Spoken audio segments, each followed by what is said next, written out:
Impacto do julgamento do impeachment sobre as instituições brasileiras na entrevista do dia com Maria Lídia Flandeli. Entrevisto hoje a cientista política Maria Tereza Sadek, professora do Departamento de Ciência Política da USP. Obrigada, Maria Tereza. É um prazer Maria estar com Tereza, você. não era o foco da minha entrevista não é sobre vice, mas até piada se fazia a história de vice, que vice só sopra nome de rua, que não fazia nada, não servia para nada, é uma peça decorativa, e a reportagem mostrou que não é bem assim em todas as instâncias do Poder Executivo.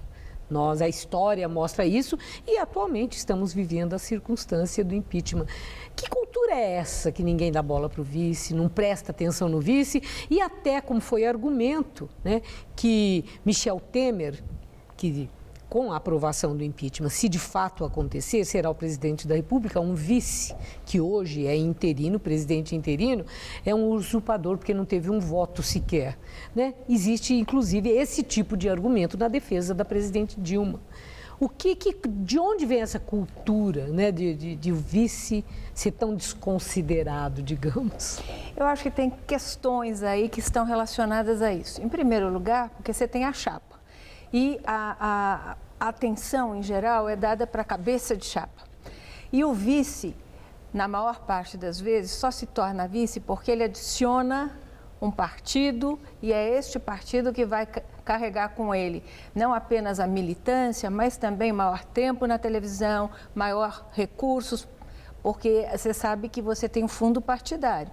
E o vice vai trazer recursos nessa direção. Quer dizer, ele é a moeda de troca. Ele é a grande moeda de troca. Tanto que ontem, no debate, se perguntava para a presidente afastada, por que a senhora escolheu o Temer? O que a senhora viu nele? Ela não teve coragem de dizer, com todas as letras, que ela escolheu porque ele pertence ao maior partido do país. E, com isso, adicionou não apenas recursos, mas também votos, porque o PMDB tem uma grande capilaridade no país. Uhum. Bom, falando então sobre esse processo do impeachment tão polêmico, eu queria uma avaliação sua sobre o discurso da presidente Dilma, que por muitos foi vista assim como uma pessoa de coragem, de como ir ao Senado, onde ela está sendo julgada, e fazer o discurso em defesa própria e responder às perguntas dos senadores. A presidente surpreendeu de alguma forma com um discurso que nós podemos chamar de histórico, ou foi mais do mesmo? Olha, no conteúdo, o discurso foi muito mais do mesmo, quer dizer, ali não apareceu nenhuma grande novidade. O que se chama de coragem, e de fato foi o fato dela ter comparecido à sessão e, portanto, se expor a indagações para as quais ela saberia que ela poderia não ter respostas. Mas, de fato, as respostas não correspondiam às perguntas. Então, nós tivemos uma situação de desequilíbrio na presença dela. Quer dizer, o que se qualificou como coragem foi o fato dela estar presente, mas não o discurso. Bom, agora, Maria Tereza, a acusação, né, que pesa sobre a presidente de ter cometido crime de responsabilidade gerou uma polêmica enorme em todo o país. Então, a coisa ficou polarizada. Há quem entenda, como ela própria, os aliados dela, de que é golpe. E há outros, e tudo com base de juristas, pareceres, muito estudo. De um lado dizendo que é golpe, do outro lado mostrando que toda uma fundamentação que, de fato, a presidente desrespeitou a lei no crime de responsabilidade. Muito bem. O que eu pergunto é aquilo que a própria presidente fala, né? Que o impeachment dela, por essa razão, vai causar um grande mal à democracia em nosso país. Então, há muita gente, pessoas de escolaridade muito diferenciada, que entendem que é golpe, sim, que é um jogo político, em que se entendeu que Dilma está sendo aí tirada, não ou por ela, pelo conjunto da obra, ou não é ela propriamente, mas é o PT que está sendo tirado do poder. Eu quero ouvi-la. essa polêmica, essa polarização, essa falta de consenso em torno da ideia é golpe, não é golpe, traz algum prejuízo para a democracia do Brasil? Olha, eu queria fazer uma distinção entre este processo e o processo do ex-presidente Collor. Naquela época, havia quase que uma unanimidade na sociedade a favor do impeachment. Hoje nós temos uma situação muito diversa. Do ponto de vista da ideologia, a ideologia funcionou com muita força. Então, nós temos aquilo que você classificou como polarização. Nós temos dois lados muito claros e juristas também se dividindo. Então, os intelectuais se dividem, a população se divide, os movimentos sociais se dividem. Então, nós temos polarizações. Isso é bom ou é ruim? Não, isso é ruim. Porque a democracia implica diferença, mas diferença é quando você vê o outro não como inimigo, mas como adversário. Outra questão é se isso afeta a qualidade da democracia. Aí eu acho que nós estamos num outro tipo de questão. Por quê? Porque foram respeitados todos os procedimentos constantes da Constituição aprovada em 88. Ainda que se diga que a lei do impeachment ela é anterior, é ela que está iluminando todos os passos. E mais do que isso, todas as sessões seguiram todos os procedimentos indicados. Então, não basta dizer que a forma é democrática e o conteúdo não é, pois foi a forma que determinou todos os passos. Quer dizer, esse foi um argumento da presidente afastada Dilma ontem, né? Tanto assim que quem está presidindo a sessão é o presidente do Supremo Tribunal Federal. E qual é o papel do Supremo Tribunal Federal, que definiu o rito, que responde às questões quando é interpelado sobre esse processo de impeachment e que, nessa fase final, é presidido pelo presidente do Supremo Tribunal? Qual é o papel de destaque do Supremo no processo de impeachment? O Supremo Tribunal Federal é sempre a última palavra. E todas as palavras dadas em relação a todo este procedimento foi de aprovação do procedimento.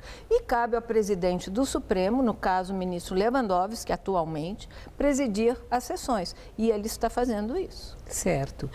Uma outra questão.